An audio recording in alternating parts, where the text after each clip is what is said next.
Good. Well, welcome to everyone on this panel on cybersecurity education. I'm Simon Hunt, and I am joined by three excellent panelists. Greg Hanneman. Greg at the top of the screen there. Hopefully everybody's got the same order I have. Greg, a few things about you. I think you blew yourself up a few times, or tried not to. Started in the military as ordnance disposal, did consultancy. What took you? How did you make a journey from a very physical security role to something which is much safer, perhaps? Sometimes, yeah. So my story is a little different. Like yours, I did not grow up in cyber. My background, as you said, I did bomb disposal in the military and then moved over to the United Nations, did that there with them for a while. After I got blown up too many times, my wife said, "Hey, you can't do this anymore." I'm like, all right, fair enough. So Catherine Thompson, who actually is at CFF, reached out to me a couple of years ago, and she got me in touch with people, and then I started looking into cyber. She sent me the standard red team video. I don't know if you guys know what I'm talking about when they break into the actual power plant. I think Pat shaking his head, yeah. So she sent me that video. I'm like, oh man, so your entire job is like doing heists? Like you can do a heist for a living? That's the dream. So anyway, so then Catherine and I stayed in touch for a few years. I started doing training. And then eventually my company hired me and I got into cyber about 2 years ago now, and I love it so much. It's like doing counterterrorism work, except you don't need to wear pants because you're at home. Nobody stand up. We don't need to test this. No. Let me jump across then. Matt, you're next on my list. Again, you started in the defense, but in the more intellectual side than physical, if I remember. Yeah, correctly. I was never boots in the dirt, so I was never cool enough to dispose of explosive ordnance or do anything terribly dangerous. So I've been fortunate enough to function in the Department of Defense for the United States and the intelligence community from very safe locations around the country. And so, yeah, I cut my teeth in kind of traditional IT architecture, enterprise IT systems. But when you function in a role that is at the highest security clearance levels that the United States has to offer, you can't help but start to pick up cybersecurity. You know, 20 plus years ago, there were information assurance teams, and then there were information security teams. We weren't even really saying cybersecurity early on. And so almost through osmosis, I started to transition to cybersecurity.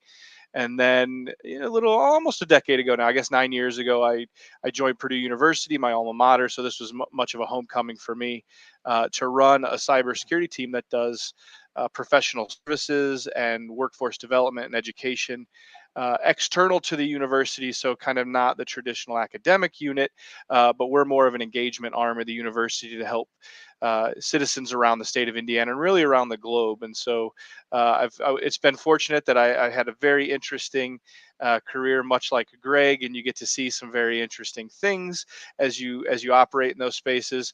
But I almost felt like it was like an early retirement, like getting off the, or I guess finding a little slower pace of life here in the Midwest to raise a family and to take it easy. But I'm still involved in some great activities here at the university. And of course, we all know, and we're all here to talk about cyber and information security and what an interesting field that is. It's very good, very interesting. Thanks, Matt. And Harley, you come to us from a more business focus than a practitioner. I believe you started a couple of companies and ran an education company, if I remember. Yes, so I come from more also an engineer by training. Actually, I was but have started a couple of companies now before coming into cyber. So right out of undergrad, I ended up starting a company. I called myself the CTO. I was the CTO of one when we started and built the engineering team there to about 12 of us. And since then moved over to New York. I was working out at Bloomberg, the financial tech company, running one of our engineering infrastructure teams, where I worked a lot with security engineers, although I was mostly working on sort of database and backend code. And then I actually ended up joining a very early stage venture firm run out of Bloomberg called Bloomberg Beta, where we invested in early stage, so pre-seed and seed stage technology companies. While I was there, I mostly invested in cybersecurity and in developer tools, just given that was mostly my background. And about a year ago, I left that job to go and start my current company, Enigma, And really, our mission is to help companies find and hire cybersecurity talent. So obviously, very relevant to hopefully relevant to this discussion. So 3 people who came into cybersecurity through a very sideways path. Let me add myself to the list because I always introduce myself as a failed marine biologist. That's my education. Nothing to do with computers at all, but a lot of heavy lifting in data, and then a lot of experience in business. And I think one thing I like to remind people is cybersecurity is a business problem. And as much as we as practitioners may hate it, accepting a whole bunch of cybersecurity risk is a legitimate business decision. There's nothing wrong with it. If you do it knowingly and with full information, accepting a whole bunch of risk is, let's just say, legitimate. It's a legitimate business decision. We may think it's an unusual and inappropriate one, but if people make that decision, it's okay. But unless you understand the business, unless you understand the risk, how do you make that educated decision? But we're here today to talk about how to enter the cybersecurity workforce, or how so many skills lend themselves to useful experience in the cybersecurity workforce that people don't think is perhaps applicable. And I pulled up the NICCS cyber skills workforce planning chart because it reminds me again that going into cybersecurity is like going into construction. Like when people say, oh, I want to work in construction, it's like, well, okay, you want to be a plumber, carpenter, electrician, civil engineer, architect. There's so many jobs. Unless you kind of zero in on at least some aspect of construction that interests you, it's impenetrable because it's such a big field. And cybersecurity is much the same. And here we have, pen testing, we have education, we have business skills, it's so many different skills. So why don't we start with Greg? Like Greg, somebody asked me once, what's the entry drug to cybersecurity? I always say IT support, but where do you stand? So I kind of agree with so many different pathways. So from the military, my major background was risk assessment. In the military, I did the cool guy stuff, like, the bomb disposal, but the actual background, even doing that bomb disposal, you still had the risk assessment. You had to take that quantified risk before you walk down range. So a lot of the skills that I learned in the military, they kind of transfer hand over. So doing GRC in cybersecurity is a great step over and a great entry-level role into cybersecurity. You don't need to have that IT support background. A lot of entry-level cybersecurity roles are just creating tickets and moving tickets, following rules, creating the rules. Having, a master's in cybersecurity is all great, but you don't really need 6-7 years of school to create tickets. So having that GRC background, especially coming from the military, is going to be very helpful moving into cybersecurity. Matt, your comment. I mean, coming from, you're in a privilege of seeing the traditional educational pipeline in the university and also the atypical through your group. So and so, what's the kind of entry for you? I was as you mentioned, Simon, I was very traditional. So I did a 4-year degree in technology. And my entrance into cybersecurity was because my skills were all considered adjacent to kind of the developing domain of cybersecurity. So as an IT systems administrator, as a young guy, systems architect, systems engineer, whatever you want to label it, I did have a really solid technical background in hard networking and operating systems and in systems of systems. And so by default, it was my job to secure those at the time. And so it was really easy for me to transition. But I've also worked with folks that have come out of the military that don't have a 4-year degree or traditional path that I took, that, as Greg said, they make excellent security analysts, whatever that role might be. And I use a security analyst as a general term. They might be an L2 SOC analyst. They could be a pen tester. They could be a risk analysis, GRC, or any other, any of the other roles that we find in our particular domain. We train people at the university now, working professionals in any discipline, as long as they're analytical thinkers, as long as they have an interest in the motivation. I've taken people through our classes that came out of poultry science. So they were going to be chicken farmers, and they realized that they wanted to do something a little different. And that's not facetious. I literally had students in programs that were poultry science majors, mathematicians, engineers, really anywhere along the spectrum that you could think of. If you have an interest in it and you you have some problem solving skills and some analytical, skills, you can start to pick up cybersecurity. And as Greg said, it could be entry level. The other path is there's a lot of workforce development opportunity today, especially in the United States. The federal government is starting to put a lot of money towards filling the large gap in cyber talent with apprenticeship programs, internships, subsidized training activities, all sorts of things. And really, it's about motivation. If you're ready and able to learn, there's a lot of paths that you could take to get here. Interesting. Okay, so there's two opinions. Harley, where do your people come through? Where do you fit in? Yeah, I mean, I think to Matt's point, I kind of have heard this story so many times about the best cyber person I ever found or I ever discovered or I ever met came from poultry farming or a high school English teacher or, was a copywriter. And those are examples. I've started keeping a list of where people come from in the cyber industry that wasn't cybersecurity. And so I have heard and agree with what both Matt and Greg said. For me, a lot of the interests that I had and a lot of the really interesting people who I've met in the industry actually came from the capture the flag community. And this kind of was what led to us starting Enigma, but this idea of learning by doing, of, rather than going through and reading, a bunch of text, answering some multiple choice questions, taking the sort of traditional certification route, actually downloading the tools, playing around with stuff, kind of hitting your head against the wall until it starts working.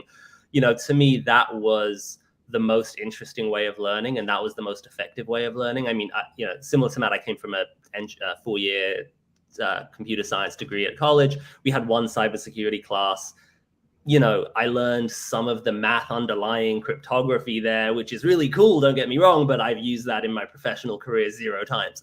And so all of that practical knowledge, I think, is much more easily accessible, and in a way is better that it doesn't come in a classroom. But as I say, CTFs, I think, is, to me, a really good way of getting your feet wet, meeting like-minded people in that community. Yeah. So do you find, Harley, I'm going to pick on you again. Do you find the hobby,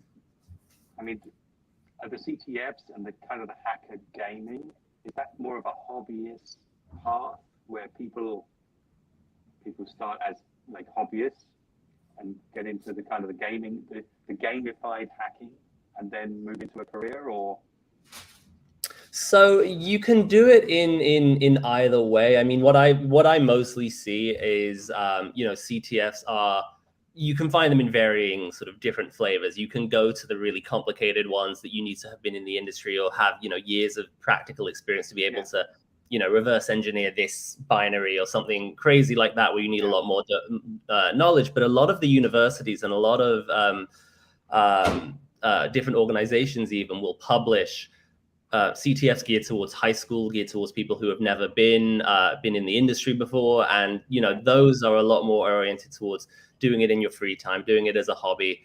And I think, after doing that for even a few months, you would certainly be well equipped for a lot of the entry-level analyst jobs out there.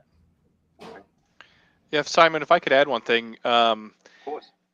I think, to Harley's point, and there's some interesting, as a hiring manager, so I even have open positions today for cyber professionals, and it's difficult to find people. And I will be really excited the day that somebody brings me 0 formal education, but a portfolio of activity that they did.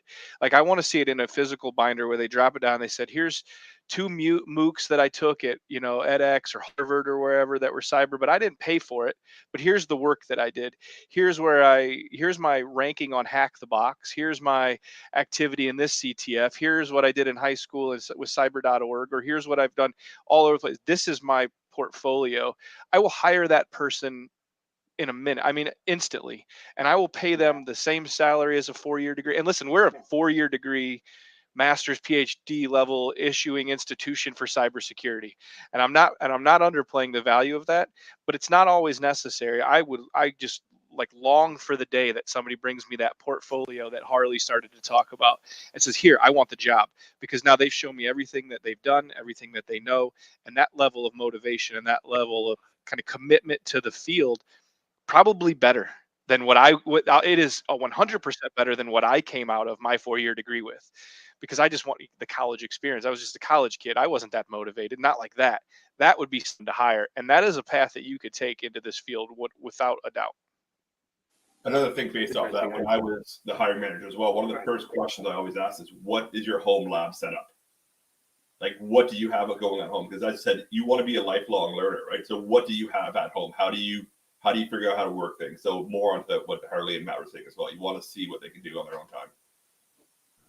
And it's interesting. I mean, if you look at engineering, which is obviously where I mostly come from, engineering has started to figure this out a little bit. So they ask for, your GitHub profile, your projects, right? Like there are places where you can keep your portfolio of what you've done. And, software engineering is, I think, is a very broad field. And so what that looks like is different depending on if you're front end, back end, data science or anything like that. But I think we will start to see over the next, hopefully what we will start to see over the next few years is something like that emerging for cyber as well. So what about the less technical careers within cyber? I mean, we've talked a bit about the pen testing, reverse engineering, SOC analyst kind of work, but cybersecurity also includes project management, all kinds of other more softer, non-engineering based problems. Even business analytics, the whole legal side of cybersecurity is. I mean, none of the lawyers I've ever met could write a line of code, but they were no less necessary because of it. How do we make people aware? As I said, like construction, there are innumerable different interrelated roles that are all necessary. Well, I think GRC is it's very simple. It's not very technically driven. You create the rules and then you pass the rules on to the technical people and they enforce the rules. So that's a very non-technical based role, moving right into governance, risk, and compliance, as you don't need a very tech background getting into that. Where does the for me and my team, I don't, not everyone on my team, and there's about 30 of us, so it's not a huge team. That I have lawyers that they're recovering lawyers, self-admitted. So, with a JD that do project management, but I'll throw them the contracts every once in a while, or so, or our policy templates that we give to clients, because they still enjoy that aspect. I don't get it, but they enjoy it. I have, mechanical engineers that were PhD level mechanical engineers that have kind of transitioned their career into project management or program management. And they when they come to my team, they say, I don't know cybersecurity. So I can teach you cybersecurity, but I need all the other skills. And Simon, to your point, I need more people with soft skills than technical skills, because the technical, if you have an aptitude for learning, I can train, especially that we do workforce development. So all I have to do is slot you in our own classes. It makes it really easy, and my training budgets, can really be stretched by the fact that we do training for others as well. So I purposefully look for people in different disciplines. I have industrial engineers that are traditional industrial engineers that make really great ICS cybersecurity trainers, because they didn't come from cybersecurity and try to learn the industrial control systems or the SCADA systems. That's the stuff they knew. I just teach them how to secure it, and then the baseline principles of cyber and information security, and they make excellent consultants. They make excellent trainers. So yeah, I purposefully look for that, and I think strong leaders in the cybersecurity, and there are a lot of strong leaders in cyber and information security. I think they're realizing that and they're seeing that, and I think we'll see more and more of it. How do we let everyone know about it is a challenge, right? So how do you go into an institution like Purdue in the College of Liberal Arts and say there are careers for you in cybersecurity? I think companies just have to do it. I think they have to say there's not enough. They have to recognize that there's not enough raw cyber talent. So have a concerted effort, be intentional, and go find people that have other skills that even like Greg said, that would fit GRC roles well, that would fit business development roles well, that would fit program and project management roles well, that they can oversee a team of brainy nerds that are cybersecurity experts, and lead them in and do excellent work together. I think just being intentional about it is where companies need to get, and we see it now, and I think we'll see it more and more. That's an interesting comment, because one of the things traditional education is meant to teach you is how to communicate coherently, how to document, how to work as a team.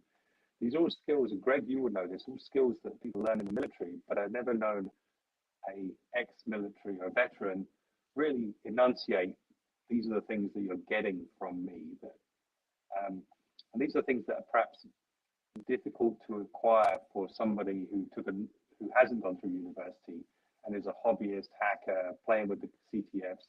How do they demonstrate that they can communicate coherently, document well, work as a team, understand project deadlines, etc., etc., etc.? Are those skills necessary for the majority of cybersecurity jobs? And if so, how do people gain them or demonstrate that they have them? Greg, you want to pick that up? I mean, you have the veteran's view. Yeah, sure. So from the veteran point of view, essentially gets beaten into you. So after years, this gets beaten into you. Teamwork is more important. A lot of people deploy purely based off the teamwork. From the military point of view, that is what you learn to become a team before you learn to become yourself type thing in the military. Outside of the military, looking in, I find a lot of people, as Harley said, CTFs are really good as well because you have trace labs, which are all based off teamwork, right? So you create that teamwork by creating that team through a CTF. It'd be a good way to reach out and create that camaraderie that you get force-fed into your military, but you can learn that outside of the military by creating a team, especially, very high-intensity one like trace labs there. Yeah. Holly? Yeah, I was just gonna. I think the one thing I would also add is that a lot of the onus, I think, falls not just on the candidates to sort of realize that these jobs exist, but also the companies, not just to publicize that, hey, you come from this other background, you can go into cyber, but also write job descriptions and create interview processes that are conducive to those people actually being able to show what they can do. We've seen a lot of times where, and because for whatever reason, sometimes security will fall under the head of legal, sometimes it'll fall under the CTO. Depending on where it falls, especially in bigger organizations, the HR department will have blanket statements like, okay, anyone who works in our technology department needs a 4-year degree in something in this field. And by having those requirements, you're immediately screening out a huge portion of the population who would definitely be able to do this job. And so I think there's this other side to it, which, I think is probably a slower moving, you're sort of trying to move a mountain, but piece by piece, but is how do we sort of restructure the expectations of what an entry-level security role is, almost stop gatekeeping it. Because I think the common perception is that, this is what you see in the movies, and you're going to go in and you're going to be writing code in front of a screen in a basement and, hacking into the mainframe or whatever. And that's a very, very, very tiny percentage of what cybersecurity actually is. And so I think there is that sort of, how do companies actually pitch these things in the right way also? Pitching is really interesting, and there's a science to it. I've noticed that I have seen job descriptions for cyber written that only a very specific demographic ever applied to. And let's be blunt, white men. And you use certain words, and you don't get a diverse candidate pool, and you miss out on a huge amount of talent. And it's totally non-deliberate and subconscious, but you're right. The way you write a JD, and also, as you say, eliminating that 4-year degree requirement, it's a lazy baseline of hiring, perhaps. It's worked for 20, 30 years, but not perhaps as appropriate today. Really does exclude and limit the pool of people you can pull through. Purdue, I'm sure you're involved in the career days that Purdue put on, and you bring in the industry partners. For the audience, Purdue has an amazing outreach and industry collaboration where they take people like MasterCard, Intel, etc., and really help the companies contribute to the curriculum, but also help the students get access to those companies to decide whether they want to work for them. Matt, would you like to, any comment on those topics? Yeah, I think so. A couple comments there. And I'm very biased. So you won't hear me say anything bad about Purdue. Like I said, that's where all my degrees are from. That's where I am now. My blood pressure like skyrockets during Purdue sporting events. Like I am a Purdue guy. But a couple of things that, yeah, Simon, to your point, that we do well, we do engage industry a lot, right? So, and it helps our students, it helps with our curriculum, but it also helps the fact that we're not sitting in an ivory tower thinking we know everything. And because unfortunately higher education can do that. I mean, we can kind of get in our ivory tower and just think all these great thoughts, and I think there's value to that sometimes, but really we want to place people, we want to place our students and have them be immediately successful in their jobs, and there's a certain type of education that is required for that. It has to be very applied. It can't just be 100% theoretical. It has to be a good blend. It has to have those soft skills that we talked about. We need people that can communicate coming out of technical degrees. And Simon, you said something earlier. Do you have to have those? No, there's a place for the quirky tech people to work out of the basement still on occasion, right? And if you don't have strong social skills, strong communication skills, there's still a place for people in industry, but it's away from other people. Let's face it. And most places don't have the luxury of having both. And to Harley's point, you have to have interview processes and job descriptions that are wide enough to get an array of talent, and then build your team very, very intentionally. Like I said before, like I know I need people that can communicate. And I tell all my tech students that are in our academic unit that work for me, I say, listen, a geek that can speak will always have a job. So go take all of your electives. It should be in communications. Somebody told me that 20 years ago. That is not mine originally. I've stolen it. You can all steal it. But a geek that can speak will always have a job. Someone told me that. And I said, well, I always want to have a job. So I'm going to take all of my electives in communications. And that's what I did. I had a communications minor. Same advice I give to students today, because there are jobs, again, for those that maybe don't have those skills, but finding well-rounded staff is really critical to the success of an overall department. So They're harder. That's a really interesting statement. I'll remember that, because I'm a total introvert. I play an extrovert on TV, I always say. And I used to hate public speaking. But I realized, and the trick is, every time I get off stage, I think, well, I didn't die. So it can't be that bad, can it? And over the years, it's kind of the fear has worn off. But that's so true, that if you can communicate, you're in a much better position than somebody who does a great job but is invisible in the back. And we love those people, but there is always the fear that they become invisible. And the other thing I would always say to people is understand business. In MasterCard, the number of candidates who we interviewed who had no idea what we did. I remember one amazing, when we were interviewing this very talented candidate, and we said, so what do you think MasterCard does? And we heard furious typing on a keyboard for about 30 seconds. And then they said credit cards. And MasterCard doesn't make credit cards. It's the one thing that people think we do that we don't do. So understanding the business and applying and trying to solve problems for the business is a great upskiller for candidates. If you want to differentiate yourselves with an employer, understanding what they do and what their particular problems are will elevate you above people who just want a job. Even if you just want a job, just pretend that you care a little bit more.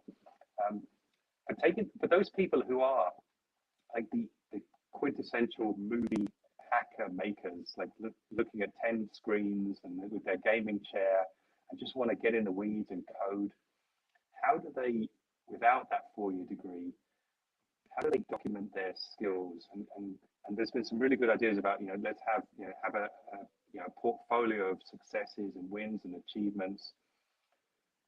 Do you think hiring people, do you think that those things are recognizable enough to pique the interest of a hirer, or do you think there's still the awkward gatekeeper of a HR team who don't understand what a CTF is and the relevance of it?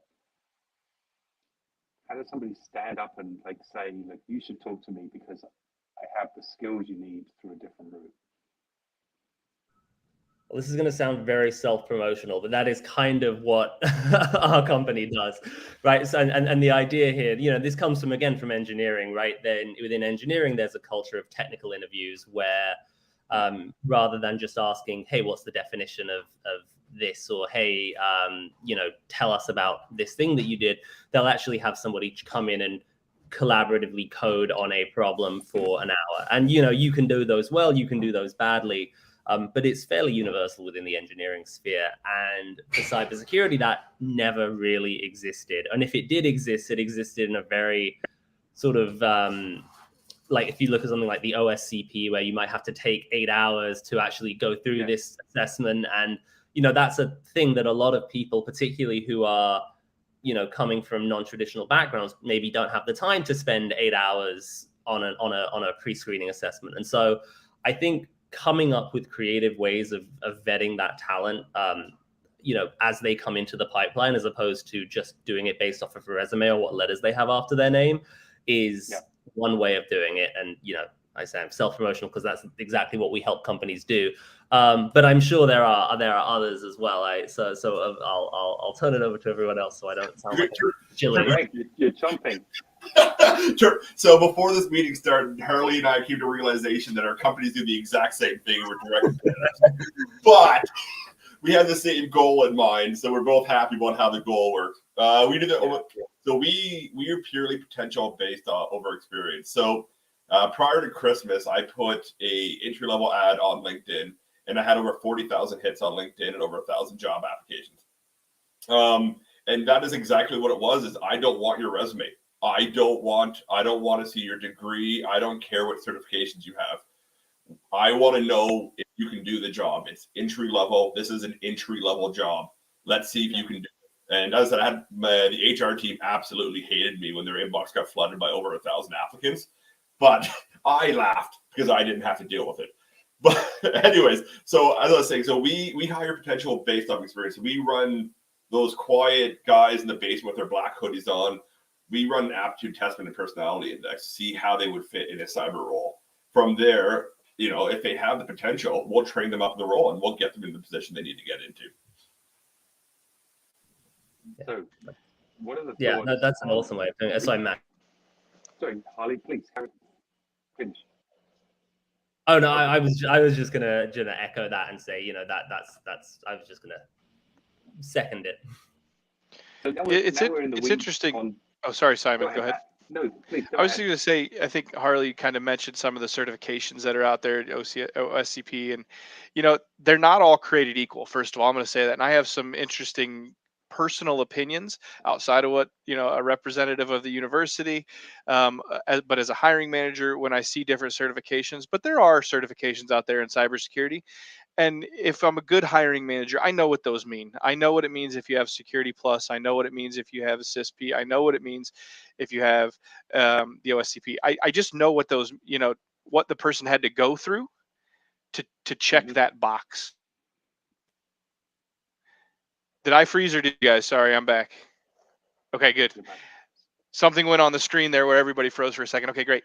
So I kind of know what those mean. I know what it means if someone comes out of a Purdue undergrad program in cybersecurity as well. It's challenging when you don't know. If you don't have any base of knowledge, then you have to go to the hiring process and try to vet that out. And to Greg's point, you know, there are programs out there that, you know, and people that are looking for talent based on that potential. Whether you go through the big 5 aptitudes or all these personality traits or whatever it might be, that's another way to do it, right? So you have to look at just a large audience and not try to say, okay, there is an absolute base minimum that I need. I either need a cert or a degree or this. If you can cast a wide net, that's how we're going to solve the problem of the talent shortage in cybersecurity. One of the programs that we run today, which is an apprenticeship program that's funded out of our Department of Labor, we have 5 aptitude tests that they take when they enter into our portal before they try to answer a question about cybersecurity. So these are people that want to come into the industry or into the domain. Why would we exclude them if they're already in it via education or experience? We don't want to exclude those people. We want new, fresh faces, fresh blood in. Otherwise, we're just recycling the same talent over and over again. And it's just Simon jumping from MasterCard to Purdue and Matt jumping from Purdue to MasterCard, right? Or wherever. Like, that's just recycling talent. We need new talent. So we want to have avenues for people that aren't necessarily even ready for cyber, but they want to try it or they have the aptitude for it. And I think we've described a few ways that that can happen here. So to close the circle on that, what do we think about ex-hacker types? Good hires? And yeah, I mean, if maybe for the government to manage, I wouldn't want to manage somebody that was in the gray or the black hat realm, right? Like it's not. We started talking very early about risk analysis. I wouldn't accept that risk, right? So we make jokes about that, right? So that I can go to a 4-year degree. I can cut my teeth on an entry-level position or mid-level position. I can work my way up over 20 years, and then I can really start making the good money being a private security consultant. Or I can learn some security. I can break into something.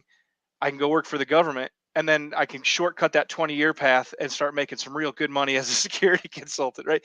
I don't take the illegal route, and I wouldn't accept the risk of hiring someone that was even in the gray area of this world. I only want people that would be, the most ethical of ethical hackers from the very beginning. I think there's a place for those folks because they're brilliant, and somebody needs that skill. But I'm going to let somebody else at a 3-letter agency in the United States or somewhere like that handle that talent. So I can only handle the risk of having the most ethical hackers on my staff. I think more of that as well. It's a very slippery slope. So, you have to be, as Matt said, the risk, does it really outweigh the reward? If you bring someone in who has done this before, you have to really keep it hands-on, and it's a very hands-on type thing. You have to be really concerned about what they're doing. And if they get bored, how they're going to branch out from that. Yeah, and of course, hacking, I mean, we could all burn down a house, but none of us are qualified to be firefighters.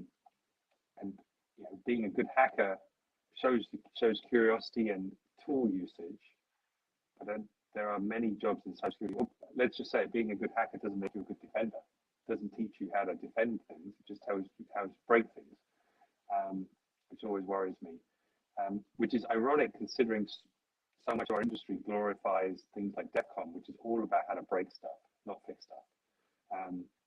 We all get quite excited when there's a new attack and not when there's a mundane new form of protection. It's interesting, Simon. We'll have a lot on our professional services side. We'll have companies come to us and say, I want a penetration test or a pen test. And I'm like, well, who told you you wanted a pen test? We work with a lot of small companies. First of all, that should be made clear.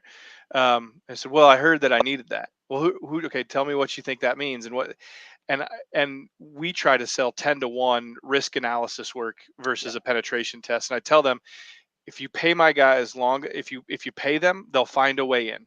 It's just eventually they will. How engaged do you want to be? What will be the rules of engagement? If we social engineer you, 100% we'll make our way into your network. But what does that actually tell you? It tells you one way. Why don't you look at a holistic risk approach? Because it's a much more enriching exercise for you as a program. I try to steer people away from that what you described, right? That I can break something. Sure. If you want me to break it, I'll break it. That's not a problem.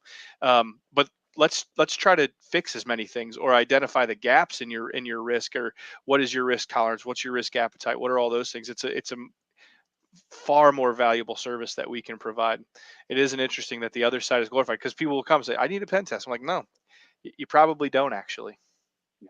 You just added business to the discussion. That's terrible. Well, I think to that as well, Matt, if you look at all like Hollywood, use Hollywood, for example, when it comes to cybersecurity, everyone always sees hackers. They're the attractive part of cybersecurity. Oh, I want to be a hacker, live in the basement, black hoodie, a green and black terminal screen. That's what they see. They're all emancipated in the movies. Have you noticed that? Nobody's fat and happy as a hacker. I know. Skinny and tired. They're clearly not in cybersecurity. I'm only 19, right? I have a presentation of hackers versus hackers, I call them. And I have a presentation where people get to guess whether a particular picture is of an actor playing a hacker or a real hacker.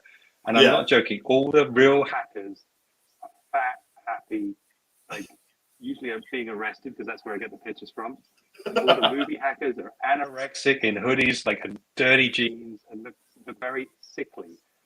But yet we glorify them. Anyway, segue. And we digressed. But yeah, I think that's where a lot of the hackers come from. But I always believe in second chances. I'm personally a second chance as well. So if there is that risk over there, I will always say, yeah, let's grab them. But, it all depends on the risk over reward and risk over investment. I think there's something to also be said for building a team that has a diversity of perspectives as well, right? So someone who comes from the, whether it's black hat or whether it's something else, or even if it's someone who comes from a creative writing background or comes from marine biology background, the new perspective that you get from having, people who basically don't just look like a panel of 4 white guys, that probably does actually improve the team. I think, I believe that ends up, leaving you with stronger teams. If not everyone comes from exactly the same background. Yeah, Greg started this right at the beginning. Greg, you talked about being an analyst, like the skills you need to be on a SOC and move tickets around, and not like hardcore cybersecurity skills. But to be effective at that, what that person is somebody who's trying to inflict change. Somebody's trying to write a ticket in such a way to impart the necessity for change, which, as Matt said, is a risk assessment equation. It's a documentation, it's clarity of communication. Because the job isn't write tickets. The job is cause a change, a positive change to happen to the environment, to mitigate a problem. There's a whole bunch of skills that people, there's a whole bunch of careers that people learn those skills, that influencing skill, which doesn't require them to learn Python, and be in a corner in the dark room. It's a communication job. It's a clarity of thought job. So yeah, it's interesting. The first role you mentioned is one that's very accessible to a large range of people. It's just applying those skills to a new domain of information. So, well, one of the ones that I hired, she's a bartender from Vegas. Very no cyber experience, and she is working in GRC now and absolutely crushing it. And it just shows that you don't need that background in cybersecurity. You don't need all that. You can just come right in. And she makes a great whiskey sour. That's a good one, right? I think a bartender knows people. Yes, knows how to interact with people, and probably extract information from people. And there's a ton of value to that, without a doubt. I would say, just to kind of counter the point, that entry level we need to be, I think, wide open on, but there are disciplines that do require a base of knowledge in the cyber and information domain, without a doubt. If you want to do network security, you have to know networking. It's not there. There's no other way around it. I can't teach you, how to do access control lists without a basic understanding of IP networks. You need to have some base of knowledge. The good news, though, for anyone listening, is that there is a absolute ton of information out there available at no or low cost. You can access it. You can get tons of information off the internet. That is good. You have to be careful, of course. You can go to the public library and find just stacks of literature about these things and start to learn it. But there is a base of knowledge and technology that you do need to elevate your career past some of the entry level positions, and you just have to be willing and motivated to ingest that knowledge. Networking is an example of a very precise IT domain. It's very scientific, very robust, it's 40, 50 years old now, very disciplined. You're right. There's only one way of doing networking. There's very little interpretation and creativity in the way networks work. So you're totally right. And I think somebody mentioned Security Plus earlier. There's Network Plus as well, which I believe is a great primer on networking and practical use of networking. Yeah, you can take those certifications, and I know that at a point in time you could regurgitate that information, and there is value in that. And then I just want to be able to see that you can now apply it in the real world. You can take a concept of networking, you could actually install a piece of networking gear and then secure it.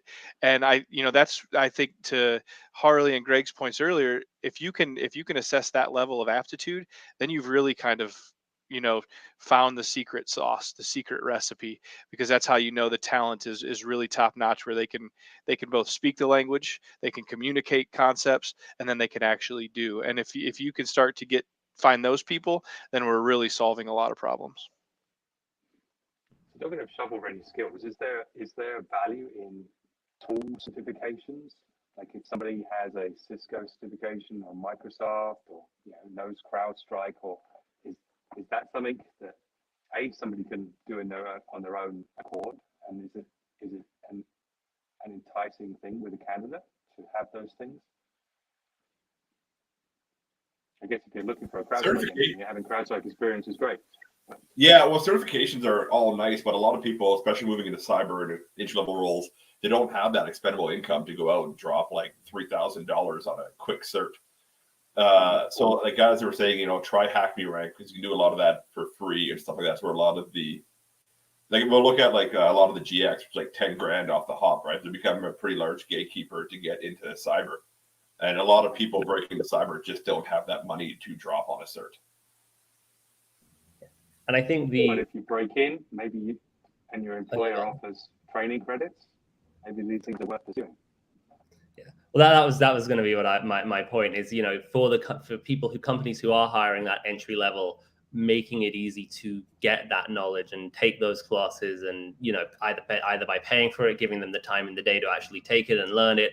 That's how you then build out the stronger, for those more technical roles who you're hiring for, who do need a baseline of knowledge. You either have to hire someone who already has that, which means you're already looking at a very small pool of people, or you can find the people who have come in who think in the right way, who sort of approach problems in a way that works well with you and your teams, and then give them the tools that they need. Because if they're working with you, I think the assumption that you're making is that they're smart enough to learn a lot of that stuff. Yeah, I think tool-specific certifications certainly have their place in our industry, but it's not how we get people into jobs. Kind of in the context of this conversation, that should be something that the employer, if they're name the tool. It doesn't matter if they're a QRadar shop and in their SOC, then you want to get some QRadar certificate. That shouldn't be a requirement to get in. Because if you've used any other large SIEM, who cares? I mean, I don't care. If you understand those principles, I can train you to click buttons and which buttons to click in which situations, and the foundations are roughly the same. I have this conversation with large employers quite often where they say, "Will you help us train on this particular tool?" And I say, "No, thank you. The company will train you on that tool, but if you want to train someone on what incident response is and how it relates to a security operations center and how you might integrate those theories and those practices, I'll train them on a different tool if you want, maybe even just I'll take it to the extreme, because I think there's certainly a place for someone to have a specific tool certification, but it's only for a specific place at a specific time. And I've had those, I've had VCP for VMware and Microsoft certifications and various security certifications, and there was some contractual benefit to my job, and that's why I would go seek those, or a very specific function, and I think that's okay. But after that, I think I would rather have someone with a larger base of knowledge than be specific to a tool. I think based on fundamentals, like as Matt said, if you understand how this SIM works, you understand how they all work, and you have that basic knowledge. You want to get that ground level knowledge so when you move in, you can move from tool to tool to tool, because that's just how it's going to go. Because you may have this new top of the line, SOC analyst tools and IR tools right now, but a year down this road, another breakout tool is going to come out, and you have no idea how to use that one, because your entire focus is based off of that. Well, perhaps the important thing is understanding why a SIM is useful, like not the specifics of how a SIM works, but what the value You're trying to extract, and then that comes back to the business value again. Like, why are we even doing this? Like, what value are we trying to get from it? Matt, I think if I remember right, doesn't Purdue teach evidence handling as part of the cyber course? They go through a big forensic and proper evidence handling. We do. So chain of custody, and it's interesting. We have the high tech crimes unit for the state of Indiana. We have one where the students and the faculty are deputized law enforcement agents, so they can be part of the chain of custody for digital evidence in criminal cases and civil cases and all sorts of things. That is a living lab that we have here on the university. We have a significant portion of our cyber curriculum is around digital forensics on that. not just DFIR, but the really hard kind of hardcore digital forensics using some of the more advanced forensics tools and all sorts of really kind of crazy science around that. And that's just an example, Simon, that you alluded to earlier of a million ways to die in cybersecurity, or I mean, a million ways to thrive in cybersecurity.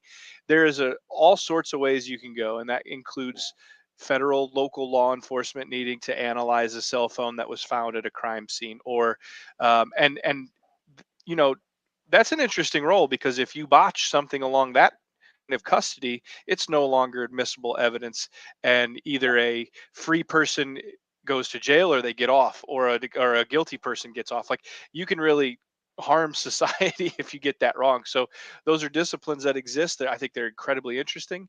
We have a number of folks that do court, they are expert witnesses in courtroom, and that's all very interesting as well. And we have faculty that support the three-letter agencies in doing research around digital forensics. So it's kind of an exciting part of our curriculum. And if it was there 20 years ago, I think that's probably where I would have shot my shot and went for it. But like, I think I don't know if it was Harley said it, there was one security class when I was in my undergrad program.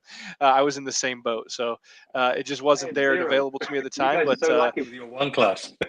yeah, but it's available to me now. If I wanted to change, it would be there available. Yeah, it is part of our curriculum, though, Simon. That is an interesting topic for me, because I believe in cybersecurity that you're not trying to solve the problem for today, you're trying to solve the problem forever. And the challenge we have as an industry is we haven't solved many problems for good. We're still fixing them and firefighting. And evidence is one of those things that if you don't understand it, all your great work has no value, because if it doesn't stick in court because you mess something up, so it's a foundation. And we talked about the need for good communication. Could you imagine you have to communicate that evidence to a jury or a judge or lawyers and say, this is why it's evidence and this is why it's important? Because I could sit there and tell you it's valuable to the case or pertinent to the case, but if I can't actually convince you or explain it, I've done nothing good. So communication is even more valuable. Yeah. So you can't do it from your basement with a black hoodie on? I mean, I suppose you could, but I think when that cell phone leaves that chain of custody and goes to your house, it's no longer admissible, because what did you do when it was in your custody, right? So the last topic I had, and feel free to suggest something else, gentlemen, was motivation. I got into security through happen chance, cybersecurity through happen chance, but I stayed in it because I am on an ethical, moral crusade to stop the criminals from getting rich. I have met so many victims over the years, and victims to me is not big companies. That's a risk decision. Victims are grandparents, individuals, people, small businesses who have lost everything because of the cyber crime. And I've met the cyber criminals, and I remember one cyber criminal I asked who'd stolen these grandparents' life savings, everything they had. I said, what did you do with the money? They hired a Lamborghini for the weekend. So they had a weekend of gratuitous fun at the expense of the life savings of an elderly couple. And so for me, I stay in this because of that ethical pursuit. But there are many reasons to get into cybersecurity. Money, obviously, it's a well-paid job security. But what do you look for when each of you bring in candidates from a different style of candidate? But what are the kind of reasons people want to pursue a career in cybersecurity, in your opinion? I think the curiosity. The curiosity, it may have killed the cat, but I think it's actually great in cybersecurity, because you always want to, the attack comes in, or the bad actor, you poke the fancy bear. Exciting. You want to see how it came in. You want to follow the track. You want to see how it all works. So that curiosity leads you to wanting to learn more. And then from there, once you already have a job in cyber, that's from that point there, you go get that fancy GIAC and you learn more about that way and you move on. It's that curiosity that drives us to be better, and that drives us to reach out. It drives us, it pushes us farther. And I think that's one of the things you need in cybersecurity to be successful, and even to break into cybersecurity. So that curiosity of how things work, how they don't work, how to make them work better. Yeah. And to stop people from stealing my grandma's money. Okay, of course. Ali, what do you see in your world? motivation to enter this domain? I actually have a very similar answer to Greg. I think, for me, it's that love of puzzle solving, right? Like that idea that there are these complicated things, and it's very cool because it's adversarial. I mean, again, cool is one word, depressing, scary is another word. But, you are in this world where things are evolving so quickly, and every time you come up with a clever sort of way to defend, the attackers come up with a cleverer way to get in. And so to me, having that, grit, we call it internally, just this idea that you're willing to kind of keep trying, plugging away at a problem until you find the solution to it. That to me is the thing that I always look for. So similar to Greg's. So the game, the noble game. Okay. Yes. Matt? Yeah, and I don't think saying, it's a noble mission is hyperbole. I think it is a noble mission. I think the good guys and gals in the fight in cybersecurity, it truly is a noble cause. I know that sounds so lofty, but it's not. I mean, when you sit across, it doesn't matter what it is. I think, if I'm helping a small business, if my team goes out and helps a small manufacturer that makes a specialized wing nut that goes into a Department of Defense, vehicle. When I help that particular company, correct their cyber posture so that they can continue to even bid on contracts, I've saved livelihoods. I mean, that's true. I mean, it is not, like I said, it's not hyperbole. It's true. It's a fact that I help keep those businesses, especially small businesses, going because you help improve their cybersecurity posture. It's absolutely true. And I think when I left the government sector and came to the university, the hiring manager that hired me said, "Are you sure? Like your missions were so interesting. The work that you were doing there. Are you going to be bored here?" Said the mission's the same. Just maybe on the surface it's not as sexy, right? Okay, that's fine, but the mission is the same. It's to protect people. It's to protect someone's grandmother from fraud, right? That's why we tell people we want awareness. We want to get things out there and say, hey, don't click this, don't do that. The simple things in cyber and information security are just as sexy as the penetration testing to me, and I want people with a similar kind of recognition of how important this industry is. Thanks, Matt. Val, thanks for joining us. You can bring us to a close, or we're over time. Thank you. I could have just stayed on and listened to this fascinating conversation, which validates a lot of the reasons why we are in this business and we are all together, right? So no, thank you. This is very inspiring and very helpful. I'm sure a lot of us will be disseminated across to candidates who want to join this. Also practitioners who are in the field who want to do something new and change their career track, something. If they have been stuck in one job for 10 years, they want to do something new. This is the industry to be in. I'm glad that you all are inspiring them to do that. So thank you again for joining the Cyber Talent Week, and we're looking forward to continuing this conversation beyond. Take care. Cheers. Thank you.